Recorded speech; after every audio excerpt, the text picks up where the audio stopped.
Hey, how are you going?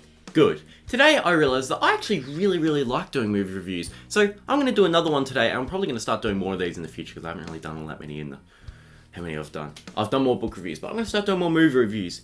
Anyway, today we're going to be looking at what I consider to be one of the more interesting movies that I've ever seen, and that is M. Night Shyamalan's 2000 film, Unbreakable. I mean, it came out in the year 2000, it's not his 2000th film, Now, Unbreakable is the follow-up to the amazing The Sixth Sense, and this must have been a really tough movie to make.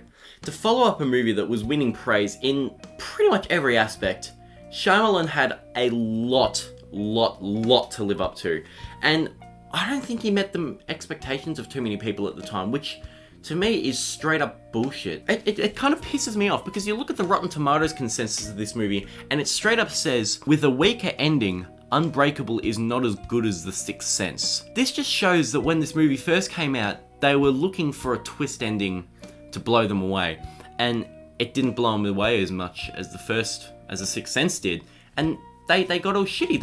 They weren't, I'll talk about the ending later, but what pisses me off is that it doesn't seem like it was being recognised as the great movie it truly is. I feel like critics were there and they were just sitting there. They waited through the hour and a half to get to the twist.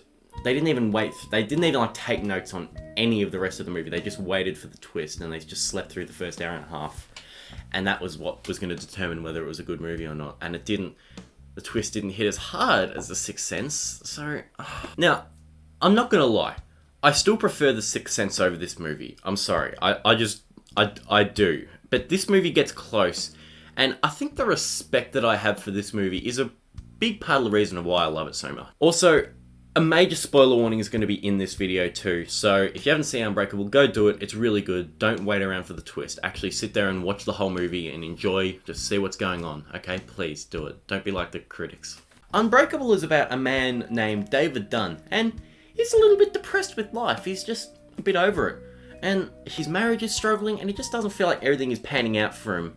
But once he survives a major train crash which leaves everyone on the train dead except for him, he realises that he might have some kind of supernatural abilities, because I don't mean that he just survived the crash, I mean that he just walked away without a scratch. He's then stalked by a man named Elijah Price, played by Samuel L. Jackson, a man whose bones are so brittle they break like glass.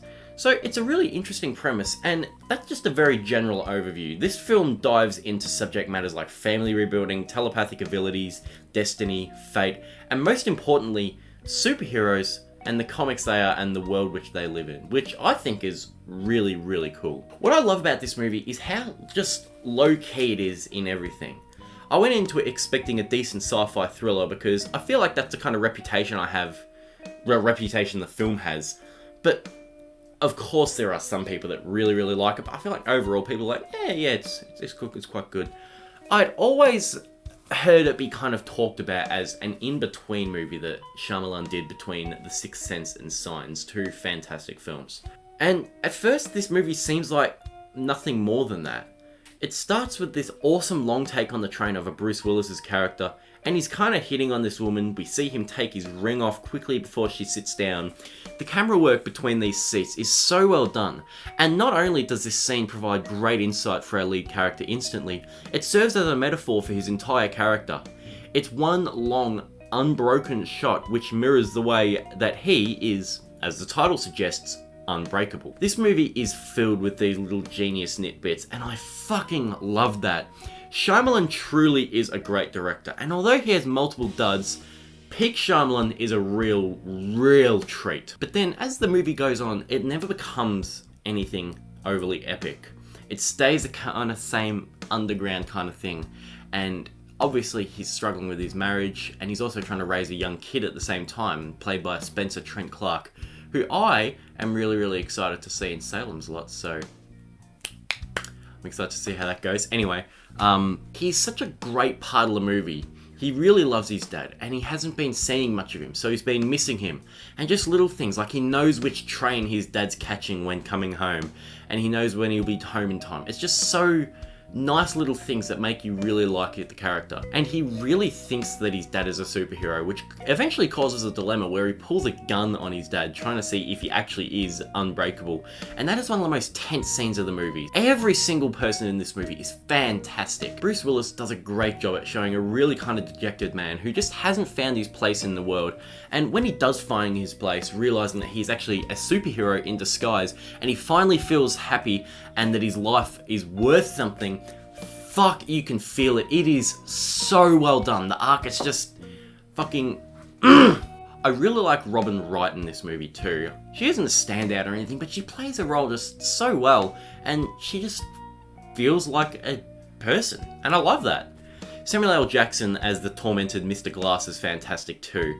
He isn't playing his loud, sassy self from Pulp Fiction or anything, but again, he plays his part perfectly, and his arc is genius. It hurts a little bit at first when you realise who he is, and when you sit down and think about it, it makes sense. And that's what I'm going to talk about now. The ending. That people is they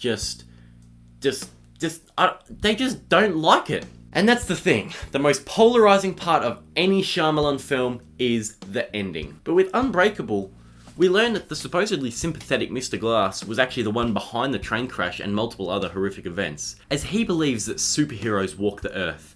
And that means that if there is someone like him whose bones break like glass, there must be the opposite. Someone who is unbreakable.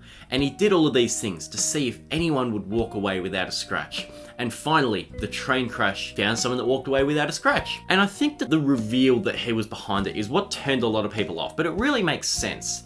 The scene in particular shows how Unbreakable really is a superhero film in disguise. The hero is often a person who may not have the best life, or who might not be happy, and in the case of Superman, he has one weakness, being kryptonite. In Unbreakable, the only weakness of David is water, as that he could drown to death.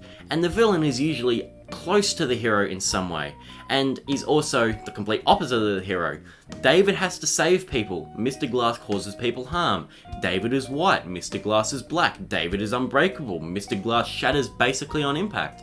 Everything about this ending works so well in hindsight. And every time it rains in this movie, David is under this raincoat, which eventually becomes his kind of superhero cape of some sorts. And I just have to talk about the scene where David follows a sadistic janitor back to the house where he has murdered a father and a mother and has their 2 kids tied up.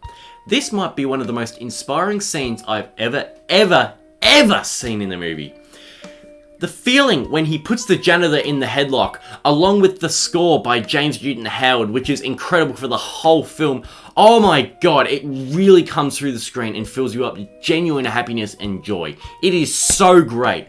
And then the scene afterwards when he's shown in the newspaper and his son sees a sketch, and David and his son share this silent moment with each other when Joseph realizes that his father is actually a superhero, is so subtly moving. It's hard to pick a flaw with this movie, and that's why it gets a 91% from me. Unbreakable is an excellent Shyamalan film, and I could keep talking about it, but I want to stop now. So again, if you haven't seen it, why did you spoil yourself first off? But seriously, go watch it. It is an excellent movie. I'm going to keep ranting if I'm not careful, and I just can't wait to just watch it again. And I will see you all later, and have a good day. See ya. Bye.